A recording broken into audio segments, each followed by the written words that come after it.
జై శ్రీరామ్. ఈరోజు మామిడికాయల సీజన్ కదా. ఈ తరుగుడు పచ్చడి ఎలా పెట్టుకోవాలో మీకు చూపెడుతున్నాను. అంటే నేను చేసే విధానం చూపెడుతున్నాను. మీకు ఇలా నచ్చితే చేసుకోండి. మీరు ఎలా చేస్తారు మీ ఇష్టం. కానీ ఇక్కడ నేను చేసే పద్ధతి ఎలా ఉంది, మీకు ఎలా కుదిరింది మీరు చేసుకొని ఒకసారి చూడండి. ఈ టేస్ట్ బడేగా ఉంటుంది. మనము అంటే తరుగుడు పచ్చడి, వక్క, ఆవకాయ రకరకాలుగా పెడతారు. అంటే ఒకరు చేసే పద్ధతి ఇంకొకరు చేయొచ్చు, చెయ్యకపోవచ్చు. అందరూ ఒకేలా చేయాలని లేదు, ఒకే టేస్ట్ వస్తుందనేది కూడా కాదు. అందుకే మీకు ఈరోజు ఇలా నేను చేసే పద్ధతి, నాకు తెలిసిన పద్ధతి నేను ఇక్కడ చూపెడుతున్నాను. చూసి మీరు కూడా చేసుకొని మీకు ఎలా కుదిరిందో నాకు కామెంట్ చేయండి. ఓకేనా. ఇప్పుడు ఒక 10 కాయలు, అంటే ఇవి పుల్లగా ఉన్నాయి. పుల్లగా ఉన్నవి మాత్రమే మంచి టేస్ట్గా ఉంటాయి.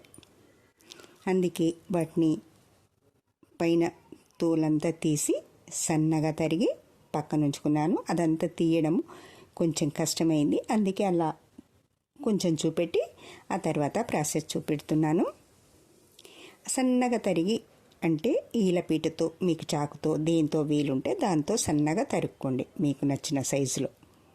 అది ముఖ్యం కాదు. ఇక్కడ దీనికి కావలసిన ఉప్పు, కారం, ఆవపిండి ఎంత అనేది మీకు కరెక్ట్ కొలత చూపెడుతున్నాను. అవి 10 కాయలు. మంచి సైజు ఉన్నాయి కదా. అంటే చిన్నగా పెద్దగా సైజు చూసుకొని మనం కారం వేసుకోవచ్చు. ఇక్కడ దీనికి ఇప్పుడు 1/2 కేజీ కంటే కొంచెం ఎక్కువగా ఉంది నూనె. ఆ నూనె వేసి 1 టేబుల్ స్పూను ఆవాలు, టేబుల్ స్పూను జీలకర్ర, 1 టీ స్పూను మెంతులు వేసి పోపు చేసుకుంటున్నాం. ఈ పోపులో వెల్లుల్లి వక్కలు ముక్కలుగా దంచి వేస్తున్నాం. వెల్లుల్లి వేసేప్పుడు నూనె పొంగుతుంది. అందుకని స్టవ్ కట్టేసిన తర్వాతనే వెల్లుల్లి వేస్తున్నాం. అది కొంచెం గోలలేదనుకుంటే మళ్ళీ స్టార్ట్ చేసుకోవచ్చు. కానీ ఎప్పుడు వెల్లుల్లి వేసేప్పుడు స్టవ్ కట్టేసే వేయండి. లేదనుకుంటే ఎంత పెద్ద కడాయి పెట్టుకోగలిగితే అంత పెట్టుకోండి. ఇక్కడ నా దగ్గర చిన్నదే ఉంది, అందుకని పొంగిపోతుందని ముందు స్టవ్ కట్టేసాకే పెట్టాను. ఆ వెల్లుల్లి వేసి అది ఆ వేడికి మంచిగా గోలింది. అందుకని పసుపు కూడా వేసేసాను. ఈ పోపు చల్లారాలి. చల్లారకుండా మనం ఎప్పుడు ఆవకాయ కలపకూడదు. అందుకని దాన్ని చేసి అక్కడ పెట్టేశాము. తర్వాత అది చల్లారిన తర్వాత ప్రాసెస్ ఇది. దాంట్లోకి అంటే మనం 10 కాయలు, ఒక చిన్న టీ గ్లాస్ అంతా, 2 గ్లాసుల కారం, 3 మ్యాంగో అది. ఓకే. ఈ కారపొడి 2 గ్లాసులు, 2 గ్లాసుల ఆవపిండి, 1 టీ స్పూను మెంతిపిండి ఇది వేసి 2 గ్లాసుల నువ్వు పిండి కూడా ఇందులో వేస్తున్నాం. అప్పుడు దీని టేస్ట్ చాలా బాగుంటుంది. మీరు ఇలా కలుపుకొని చూడండి. తరుగుడు పచ్చడి అంటే జస్ట్ కారం, ఉప్పు, ఆవపిండి, మెంతిపిండి మాత్రమే కలుపుతారు. నువ్వులు కూడా, నువ్వు పిండి కూడా కలిపి చూడండి. అప్పుడు దాని టేస్ట్ ఎలా ఉంటుందో మీకు తెలుస్తుంది. ఒకసారి తిన్నారంటే మళ్ళీ మళ్ళీ కావాలని తింటారు. దీన్ని అన్నంలోకి కలుపుకోవచ్చు, చపాతీకి కూడా తినొచ్చు, ఎలా అయినా. ఎందుకంటే ఎక్కువ కారంగా ఉండదు. నువ్వు పిండి ఉంది కదా, అందుకని కారంగా ఉండదు, టేస్టీగా ఉంటుంది. అందుకే మళ్ళీ మళ్ళీ చెప్తున్నాను, ఈ విధంగా చేసుకొని తినండి. చూడండి, మెంతిపిండి ఎంత, జస్ట్ టీ స్పూన్. ఇక్కడ ఆ కేకు చేయితో వేయడం అలవాటు. స్పూన్ పెట్టాలన్నా వాళ్ళ పెద్దవాళ్ళకి అది అలవాటైపోయింది. కారం ఎంతనో సాల్ట్ కూడా అంతే వేయాలి. అక్కడ చిన్నది కదా, అందుకని పడిపోయింది. ఇదంతా ప్రాసెస్ మంచిగా అంటే ఒకటి ఒకటి అటు ఇటు కాకుండా అన్ని బాగా కలిపి అప్పుడు నూనెలో వేస్తుంది.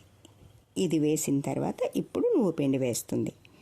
ఆ ప్లేట్ సరిపోలేదు, పెద్ద పెద్ద పాత్రలు ఇక్కడ ఎక్కడో పైన అవన్నీ తీసి తోమేంత టైం లేదని ఉన్న దాంట్లోనే సర్దేస్తుంది ఇలా. ఎలా ఉన్నారు? అందరూ బాగున్నారు కదా? చూస్తున్నారు కదా వీడియోస్ అన్నీ? బాగున్నాయా? నచ్చుతున్నాయి కదా? నన్ను ఇంతమంది నచ్చుతూ నా వంటలను చూస్తూ నన్ను ఆదరిస్తున్నందుకు thank you, thank you, thank you. ఈ ఎండాకాలం ఆవకాయ లేని ఇల్లు ఉండదు, అవునా? ప్రతి ఒక్కరూ ఆవకాయ పెట్టుకుంటారు, రకరకాలుగా పెట్టుకుంటారు. బెల్లపావ పెట్టుకుంటారు, ఆవకాయని పెట్టుకుంటారు, మెంతావ అని పెడతారు, అల్లపావ అని పెడతారు, రకరకాలుగా ఉంటాయి. ఇందులో అల్లపావ కూడా చేశాను, ఒకవేళ వీలుంటే మళ్ళీ ఇంకో వీడియోలో చూపెడతాను. ఇది ఇప్పుడు వేసింది లాస్ట్లో నువ్వు పిండి, ఎందుకంటే ముందు ప్లేట్లో అన్నీ కలపడానికి వీల్లేదని అవన్నీ కలిపి నూనెలో వేసిన తర్వాత ఇప్పుడు వేసింది నువ్వు పిండి.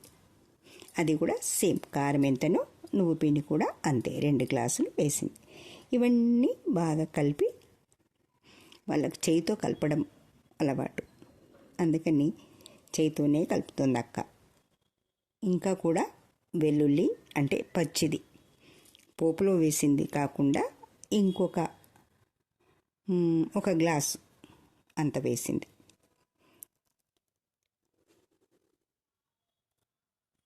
ఇవన్నీ బాగా కలిపి అప్పుడు మనం తరిగి పెట్టుకున్న పొచ్చు అంటే మామిడికాయ చిన్న చిన్న ముక్కలు వాటినంతా బాగా కలిపి జార్లోకి ఎత్తి పెట్టుకొని దాని మీద ఒక బట్ట కట్టి మూత పెట్టేసి అలా పెట్టి తెల్లవారి లేదా మర్నాడు చూసి కలిపామంటే ఇంకా తింటుంటే ఉంటుంది, బడే మజాగా ఉంటుంది, చాలా టేస్టీగా ఉంటుంది. మనం ఎక్కడికన్నా ప్రయాణాలు వెళ్ళినప్పుడు ఇలాంటి పచ్చళ్ళు మనం ఒక చిన్న బాక్స్లో పెట్టుకొని డబ్బాలో పెట్టుకొని ఎందులో వెళ్ళినా అలా పెట్టుకొని వెళ్ళామంటే అక్కడ బడే టేస్టీగా అనిపిస్తుంది. ఎందుకంటే ఎన్ని కూరలున్నా ఇలాంటి పచ్చళ్ళు తింటే చాలా బాగుంటుంది. మనకు చాలామందికి కాయలు పుల్లగా ఉన్నాయనుకోండి బడే టేస్ట్గా ఉంటుంది, కొంచెం చప్పగా ఉంటే కొంచెం కారంగా ఉంటుంది. మనకు ముక్కలు తరిగేప్పుడు ఒక ముక్క తిని చూస్తే అప్పుడు తెలుస్తుంది కారం కొంచెం ఎక్కువ పడుతుందా తక్కువ పడుతుందా అని. అన్నిటికీ ఒకే సమానం అని చెప్పలేను, ఎందుకంటే పులుపు ఎక్కువ ఉంటే కారం ఎక్కువ పడుతుంది. కాయలు పులుపు తక్కువ ఉందనుకోండి అప్పుడు కొంచెం కారం తక్కువ పోసుకోవాలి, ఎందుకంటే కారంగా ఉంటుంది దానికి. ఇప్పుడైతే ఆ కాయలు పుల్లగా ఉన్నాయి, అందుకే 2 గ్లాసులు పోసాను. 10 కాయలు అంటే కాయలు కూడా ఇంకా పెద్ద కాయలు కూడా ఉండొచ్చు, అప్పుడు ఈ పొచ్చు అనేది ఇంకా ఎక్కువ కావచ్చు. మీ దగ్గర ఉన్న కాయల సైజుని బట్టి ఇలా వేసుకోండి.